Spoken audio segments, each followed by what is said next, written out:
안녕하세요. 이현우 작가입니다. 2024년이 시작되었습니다. 여러분들 새해 복 많이 받으시기 바랍니다. 저는 2024년에도 여러분들에게 좋은 경제 방송을 하도록 계속 노력하도록 하겠습니다. 아무튼 2024년이 시작되었는데요. 시작되자마자 벌써 뒤통수를 맞는 그런 사건이 생겼습니다. 지금 부동산 PF가 위험해지니까 85조를 지원하겠다, 100조를 지원하겠다, 지금 이렇게 이야기가 나오고 있어요. 부동산 상승기일 때 건설사들이 국민들에게 돌려준 거는 분양가 상승밖에 없어요. 그런데 지금 이렇게 어려우니까 국민들의 혈세로 도와준다? 사실 이렇게 하면은 절대 안 됩니다. 그런데 이렇게 말하면은 급한 불은 꺼야죠. 줄줄이 도산하면 어떡합니까? 이렇게 이야기하시는 분들이 있어요. 저도 그 사람들 말에 동의를 해요. 도와줄 수 있어요. 그런데 지금 이렇게는 아닙니다. 도움을 받고 싶으면은 사정이 정말 급하다는 걸 설명하고 죄송합니다. 도와주시면은 감사합니다. 언제까지 갚겠습니다. 이러한 약속들, 행동들 이게 기본으로 깔리고 도와주냐 마냐 결정이 되는 겁니다. 그런데 지금은 어떻게 해요? 그냥 나라 돈이 자기 주머니에 있는 돈 마냥 아주 당당하게 빼가고 있어요. 부동산 PF, 유동화 증권 말은 어렵게 하는데 여기에 85조 지원하겠다. 그러면 누구에게 빌려주고 그럼 누가 갚을 것이냐? 이런 말은 하나도 없습니다. 다 헤쳐먹을 국리하는 것 같아요.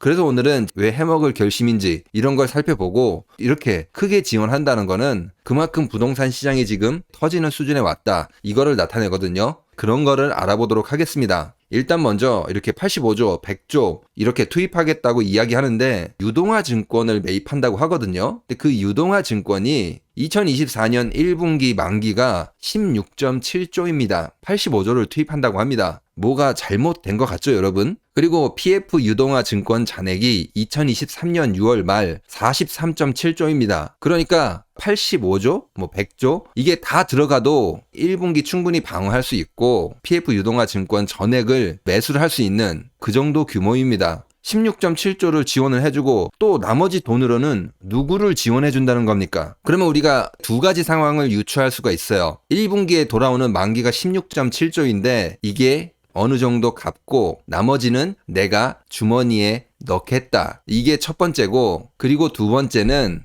2024년 1분기 PF 유동화 증권 이거 만기가 16.7조라고 하는데 이게 거짓말이라는 거죠. 거의 80조 가까이 될 수 있다 그 말입니다. 통계 수치를 조작을 해서 국민들을 속이고 있다. 그럴 가능성도 있어요. 저는 두 가지 중에 두 개 다일 거라고 생각합니다. 통계도 조작을 했고 중간에 빼먹을 결심도 한 그게 여러 가지로 합쳐졌다고 생각해요. 그리고 지원해준다고 하면은 어디다 지원해주는지 자세한 내역이라도 있어야 되는데 그런 게 전혀 없거든요. 한국판 도덕적 해이가 될 것 같아요. 2008년 글로벌 금융위기 도덕적 해이다 이런 말이 많았어요. 금융회사들 파산했는데 정부 지원금 받아서 직원들한테 보너스 줘버리고 경영자들 인센티브 많이 가져가고 이런 일이 있었어요. 그래서 월가를 점령하자 이런 시위도 있었잖아요. 지금 우리나라에 있는 재벌들, 건설사들 위기가 아니라 뭔가 한 건 거하게 해먹을 수 있는 그렇게 보고 있는 것 같아요. 지금 도대체 100조를 지원한다고 하는데 2024년의 예산이 656.9조입니다. 2024년 시작하자마자 100조를 가져가면은 한 3개월에 한 번씩 기본 몇 조, 그리고 몇십 조 이렇게 계속 빼가고 있어요. 나라 재정이 금방 파탄나고 경제가 정말 심각한 상황을 맞이하게 될 거예요. 연금도 안 나온다. 세수 펑크가 났다. 지금 이런 이야기가 나오는데 공무원들이 돈을 못 받았다. 이런 뉴스들이 계속 나오게 될 것입니다. 그러면 이렇게 가져가면은 문제가 해결되냐? 여러분 이게 문제가 해결될 것 같습니까? 저렇게 돈을 퍼부으면은 여기서 해결이 안 됩니다. 먼저 작년 10월에 김진태 강원도지사 덕분에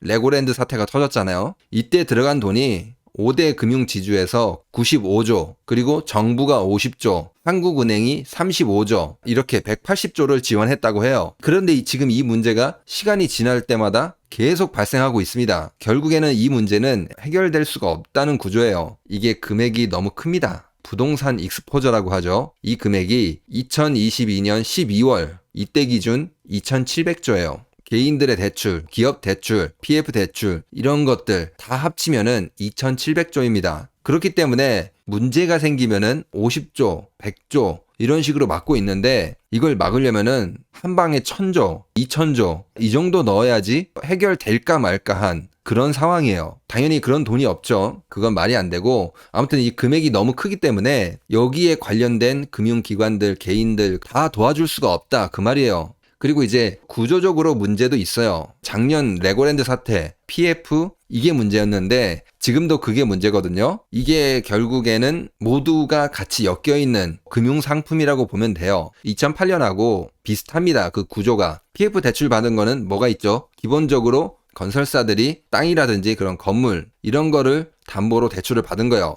2008년도 마찬가지입니다. 그때도 집을 담보로 해서 대출을 받은 거예요. 그런데 나중에 이 담보 가치가 하락하니까 뒤에 있는 연결된 금융 상품들, 연결된 금융 기관들 어떻게 된 거예요? 다 같이 와르르 무너진 거예요. 그러니까 우리나라 PF도 문제가 되는 게 다 연결이 돼 있어요. 부동산 부채 2,700조가 나는 너한테 빌려주고 그 빌려준 거를 또 옆 사람한테 빌려주고 서로 보증도 하고 이런 식으로. 그러니까 담보 가치가 하락하는 순간 서로 원금을 다 날린다는 겁니다. 2008년하고 거의 비슷하게 흐를 가능성이 큽니다. 돈을 넣어도 자꾸 해결이 안 되는 게 구조적으로 문제가 있는 거예요. 뭐냐? 담보 가치가 하락하면 끝난다는 겁니다. 담보 가치 하락을 어떻게든 막아내야 돼요. 담보 가치가 상승하면은 이 문제는 터지지 않아요. 지금 설계된 게. 그런데 지금 어떻게 되고 있어요? 담보 가치인 부동산 토지 가격, 아파트 가격 이런 것이 어떻게 되고 있어요? 하락을 하고 있습니다. 그렇기 때문에 이렇게 돈을 퍼부은다고 해도 이미 무너진 뚝 이거를 막을 수가 없다 그 말입니다. 그런데 이렇게 계속 터뜨리는 것을 미루도록 돈을 이렇게 집어넣는 이유는 혹시나 금리가 내리지 않을까 이런 생각을 하고 있는 것 같아요. 지금 금리가 내려간다, 2024년 내려간다 이렇게 이야기하는 언론이 너무 많은데 2023년에도 그랬죠. 금리 내려간다고 했는데 결국엔 안 내려갔죠. 사실 언제 내려갈지 모르겠어요. 예측하기가 어려운데 오일 쇼크 때도 그랬고 지금도 그렇고 이 물가가 결국에는 국제 정세가 불안해서 요동을 친 거거든요. 지금도 그때와 비슷합니다. 거의 비슷하게 흐르고 있죠. 그렇기 때문에 물가가 쉽게 잡히지 않을 것이다. 그래서 금리를 조금 내리더라도 다시 물가가 올라가서 금리가 다시 올라가게 되는 그런 사태가 올 것이다. 이제 저는 그런 생각을 하고 있는데 금리가 내려간다는 희망 이것 때문에 지금 돈을 풀어서 어떻게든 버티고 있는데 잘 안 될 겁니다. 이렇게 건설사들을 도와주는 게 굉장히 형평성에 맞지 않다고 생각하는데 왜냐면은 지금 전세 사기 피해액이 2023년 초반에 15조 정도로 추정이 되고 있어요. 전세 자금 몇 초 때문에 세상을 등지고 있거든요. 그런데 이런 데는 돈을 도와주지 않고 건설사들은 기본 몇 조, 50조, 100조 이렇게 도와주고 있습니다. 정말 형평성에 맞지 않다 그렇게 생각합니다. 그리고 금융 F보 이런 식으로 이야기를 하던데 지금 이 사람들 얼굴이나 인터뷰 혹시 보셨나요? 저는 이 사람들이 개선 장군인 줄 알았어요. 이들의 표정을 보고 있으면은 역겹다 그런 생각이 듭니다. 이들이 여태까지 인터뷰하면서 담당자로서 죄송합니다, 송구합니다 이런 이야기를 들어본 적이 없어요. 물론 이 사람들 탓만 할 순 없죠. IMF 끝나고 2000년 초반부터 저금리가 되면서 그에 맞춰서 정책이 됐고 이제 고금리가 됐잖아요. 근데 정책이 갑자기 바뀌는 과정에서 여러 가지 문제가 생긴 것들 어느 정도 이해를 해줄 수가 있어요. 그런데 지금 이 사람들의 표정은 국민들의 세금 이거를 받아서 일을 하면서 국민들을 진짜 개돼지로 보고 있습니다. 내가 던져주면은 먹고 안 던져주면은 죽고 국민들의 혈세를 가져다 쓰면서 신이 난 것 같아요. 기업들한테 돈 찔러주니까 얼마나 뒤에서 로비가 오겠어요. 얼마나 뒤에서 사람들이 잘 보이려고 하고 한 자리 주려고 하고 얼마나 떠받들고 그렇게 하겠습니까? 국민들의 세금이 아깝다는 생각은 1도 하고 있지 않아요. 그러면 오늘 내용을 정리를 해보면은 100조 너무 많이 지원을 해주는데 PF 유동화 증권 만기가 2024년 1분기 16.7조인데 어디다 지원하길래 이 100조나 지원하냐. 도대체 이해가 되지 않는다. 도덕적 해이도 의심이 된다. 문제는 계속 해결되지 않고 있다. 그러면 오늘 영상은 여기서 마치도록 하겠습니다. 구독과 좋아요, 알람 설정, 그리고 응원의 댓글은 영상을 만드는데 많은 힘이 됩니다. 감사합니다.